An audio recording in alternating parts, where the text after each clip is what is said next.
Hey everyone, this is Peggy with Sweet Tea Makery, and today we're here to talk about some DIY designer tips and tricks to help you learn the art of wreath making. So today we're going to talk about foam bases. Now this is what they call a FloraFom.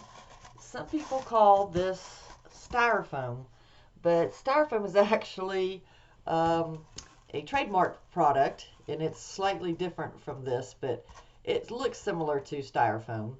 But they come in green and different sizes, and they also can come in white. So today we're just going to talk about the green foam base. This is a great base to use year-round for any of your wreaths. So I'm going to set this one aside and we'll chat about this. So the first thing I do when I start preparing these types of bases is that I really want to cover this edge here. And if you have any places that are rough, there's a little trick that you can do. You can either run your hand along it to kind of smooth it out a little bit, or you can take another piece of foam and kind of run it along the edge of it. And so what I'm referring to is that you can come along, and of course you want to do that and just take another piece of foam, and you can do that with anything, even this block if you wanted to, and you can just run it along there, not super hard. And but that's only if you have some places that are really kind of funny feeling. It's not something you have to do. So it does make a little bit of a mess. So if you have a nice little shop broom or brush to brush away the debris, that's always nice and handy. I have one listed in my affiliate links down below of a great neat little shop brush to keep handy. So I'm going to show you two different ribbons. So this is a 1.5 inch ribbon. It's if you can get you a better look at that there. So it's green and light green, and it kind of mimics moss to me. I think putting moss around it is kind of messy. So this is a great way to cover the edges of your outside edges, so that when you're looking at your wreath from side to side, that it doesn't show the foam. It kind of camouflages it. So this size, and I'll show you here. So this size here is the 1.5 inch, and it pretty much fits this this size. It may be a slightly, just have a little bit of edge, but that's okay. So if you're putting your florals on this side, it's going to naturally cover that up. So just from the mass of the florals and greenery. So this is what I do here. If you don't have this, then and you only have the wider ribbon, you can use that as well, and we'll kind of just give you a view of it. So let's just take it so you can kind of see it. So it's a little bit wider, and you can just fold it over the edge and use that 2.5 inch ribbon. But how I start this off is we're going to take some greening pins. This is what they call greening pins. Some people call them U-pins, and some people, because if you can see that little shape there, it's like an S. Sometimes they call them S pins, but you can find these in any local craft store.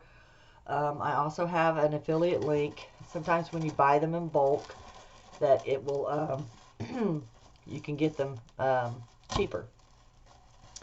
So what we're going to do is we're going to take this greening pin, and I usually first start out with one right here, and it just takes a little bit of effort, not much. And you see See how we've got that first pin here?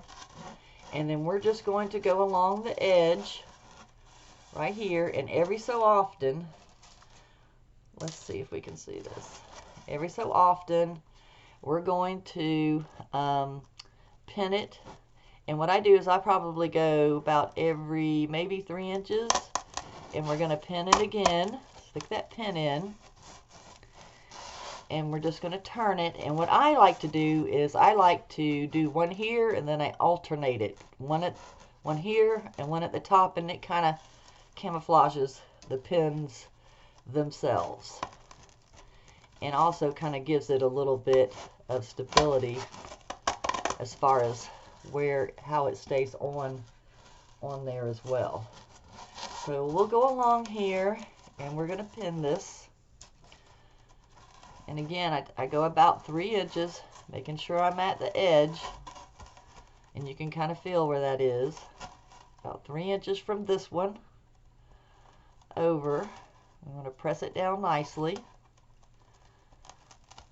It doesn't take too much time, but it's worth the effort to give your wreath a nice finished piece. And you can, of course, take the label off. I'm not doing that right now.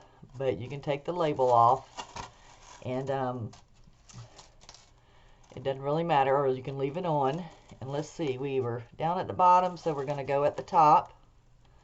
Let's just press that in, and we're just going to keep going around the edge and just checking it just to make sure it's nice and flat. And it really does nicely disguise your edges.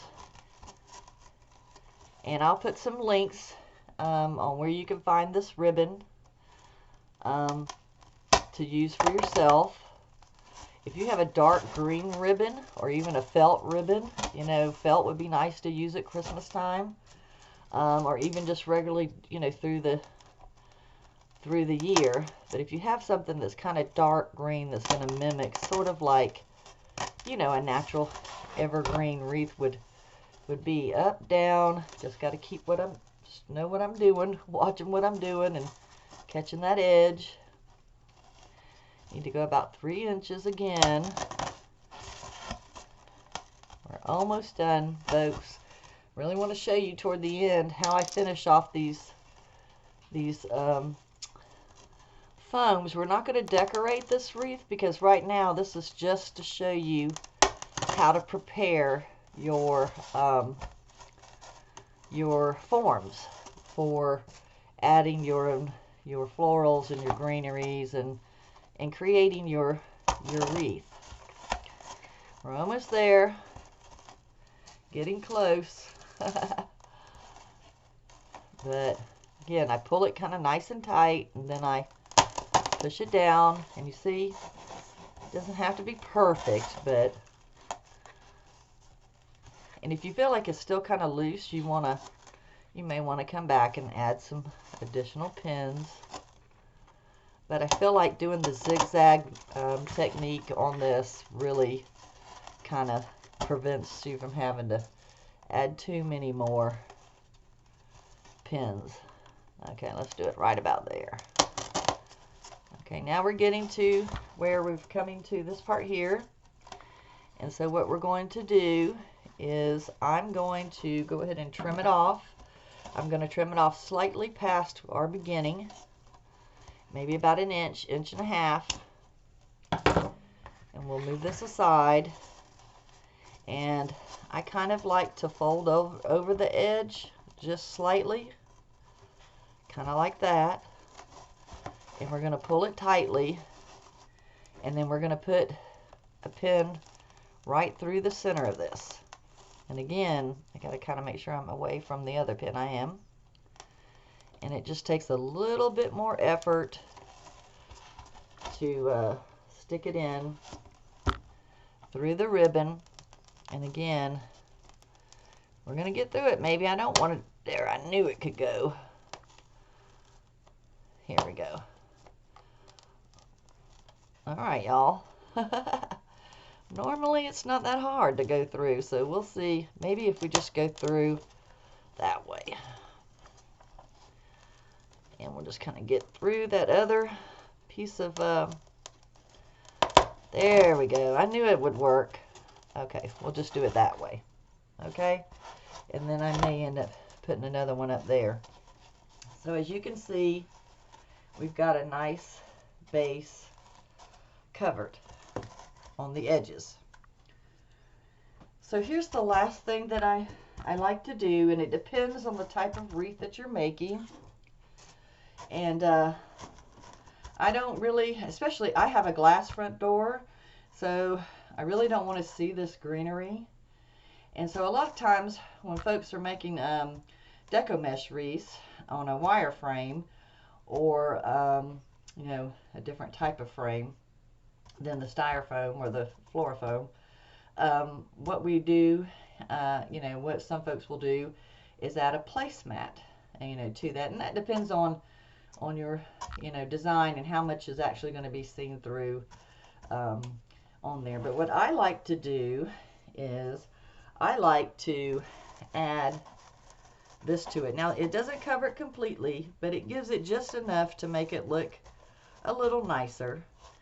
And if it doesn't, we'll flip this over. So if my design is pretty much going to cover the center of this, and you won't see it, especially when you do deco, if you add any deco mesh to this, or heavy florals, and you don't see this, then you can leave it as is. But if you do feel like this is going to be seen, then what you can do is take a pen and just draw an outline around the circle, and then that gives you your space. Then you can take and work yourself into where that line is and just trim out the center. That's how, and then that would just leave the back portion to be covered. But today we're not going to cut that out. We're just going to show you, you know, how you can do that. You know, different ways you can do that. So again, what I do is I just come along and I just start pinning.